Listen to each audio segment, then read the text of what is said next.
Well, hello and welcome to this episode. I'm going to start with a question. Do you ever make assumptions in your relationships about what the other people should or shouldn't know about you? Do you assume that you're on the same page, even when you might not be?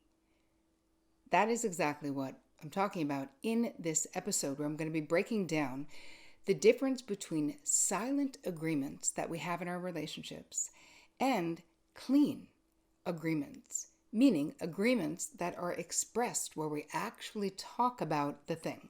So if you are new to this channel, I just want to say thank you. I'm so happy you're here. I want to encourage you to introduce yourself and say hello below. Make sure that you subscribe. Make sure you hit the bell so you don't miss a thing. And if you don't know me, I'm Terri Cole. I'm a licensed psychotherapist, a relationship expert, and the author of Boundary Boss, which you can buy at boundarybossbook.com. And don't forget to get your bonuses there. Many of you already bought the book, and if you bought it on Amazon, that's great, that's fine.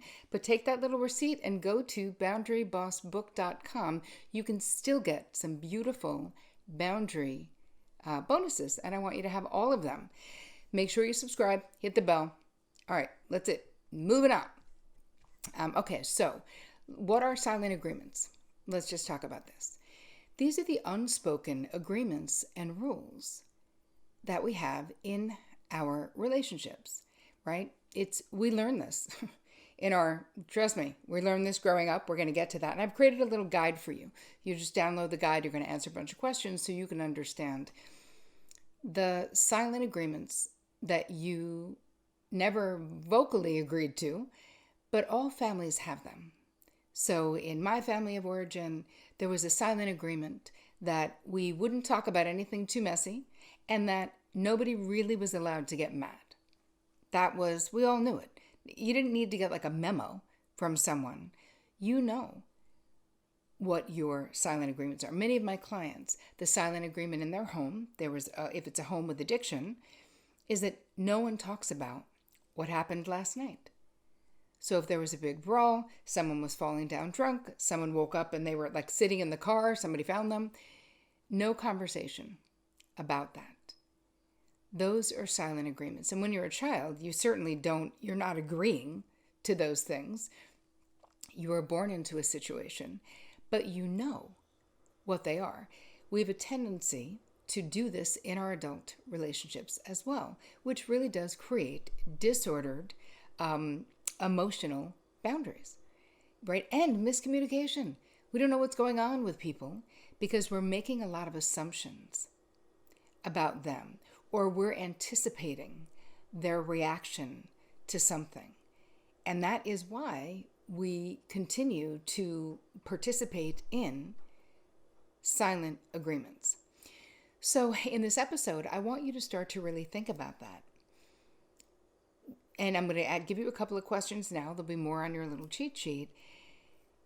What assumptions do you make in your life right now? So when you really want something from someone, you want someone to do something for you, do you think that they should just intuit that, right? They should already know this because to you it's obvious. Because that's like a silent agreement or an assumption that we make. But when we really look at it, what does it spare us from doing? It spares us from having to ask the person to do it. So we're all pissy that they're not reading our minds, but they can't, right? Or do you ever allow insensitive comments to sort of pass by and sort of tell yourself, the other person didn't mean it, type of a thing? And I'm not talking about if you're dealing with someone who is psychologically unwell, right? If you are dealing with someone with narcissistic personality disorder, that's not what I'm talking about. I'm talking about you're just dealing with a group of people and someone says something that's really rude, but you decide you're not going to say anything because you don't want to deal with it, And it makes it an agreement sort of because the assumption is that they didn't mean the thing that they said. And then another thing is, and I was talking about this in a vlog that I did not that long ago, about projection, where we will do something that's called complementary projection, where this is the question and you're going to answer it. Do you assume that if you make a big fuss over your friend's birthday, like it's a big deal to you, that when yours rolls around, they will do the same for you? Like, is that your expectation? And if it may be, you may be doing that complementary projecting thing, which is to say, having the assumption that other people think like we do, sort of value the same things that we do. And again, it requires us to not have a conversation. And that's why silent agreements can be so dangerous, because we end up hurt, upset, misunderstood, feeling marginalized, unimportant.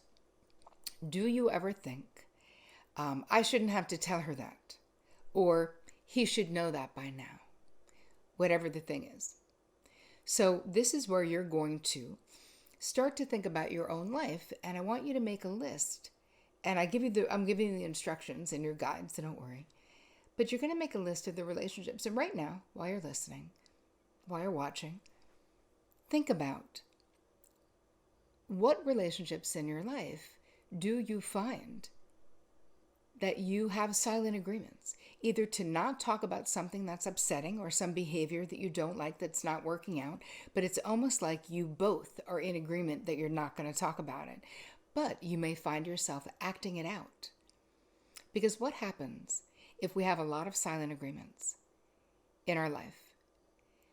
The feelings we have, if there are agreements that we really don't want to agree to, but we're too afraid to talk about, what ends up happening? Well, we're frustrated, we're angry, and you don't think that those emotions go away simply because they are inconvenient, right?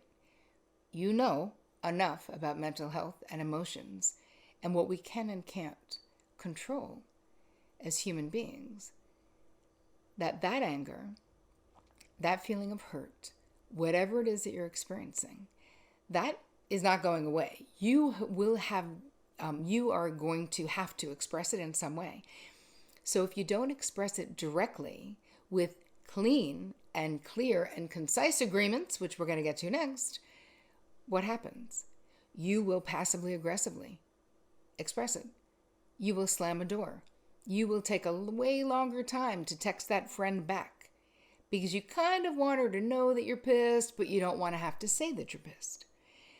And when it is important relationships, this can really be damaging because then we have both people acting out their unexpressed feelings. So it gets very confusing, and of course this is terrible for boundaries. It is confusing enough to try to create healthy boundaries.